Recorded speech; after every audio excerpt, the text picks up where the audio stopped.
ഭാരതത്തിലെ രണ്ട് പ്രധാന ഇതിഹാസങ്ങളിൽ ഒന്ന് രാമായണമാണെന്ന് നമ്മൾ നേരത്തെ പഠിച്ചിട്ടുണ്ട്. മറ്റൊന്ന് ഏതാണ്? മഹാഭാരതം. നമുക്കറിയാം പഞ്ചപാണ്ഡവർ ആരൊക്കെയാണെന്ന് അറിയാം. ആരൊക്കെയാണ്? അവരുടെ അമ്മയായിട്ടുള്ള കുന്തി ദേവിയും ഭാര്യയായ ദ്രൗപദിയും അടങ്ങുന്ന പാണ്ഡവ സംഘം.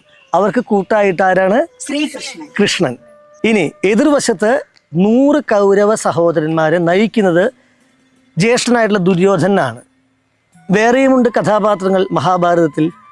ഭീഷ്മർ, ദ്രോണർ, കർണൻ, ദുശാസനൻ, കൃപർ, ധൃതരാഷ്ട്രർ, ഗാന്ധാരി, ശകുനി, അശ്വത്ഥാമാവ്, ബലരാമൻ, സുഭദ്ര, വ്യാസൻ, അഭിമന്യു, പാണ്ഡു, സത്യവതി, അംബ, അംബാലിക, അങ്ങനെ നിരവധി കഥാപാത്രങ്ങളും കഥാപശ്ചാത്തലങ്ങളും നിറഞ്ഞതാണ് മഹാഭാരതം എന്ന ഇതിഹാസം.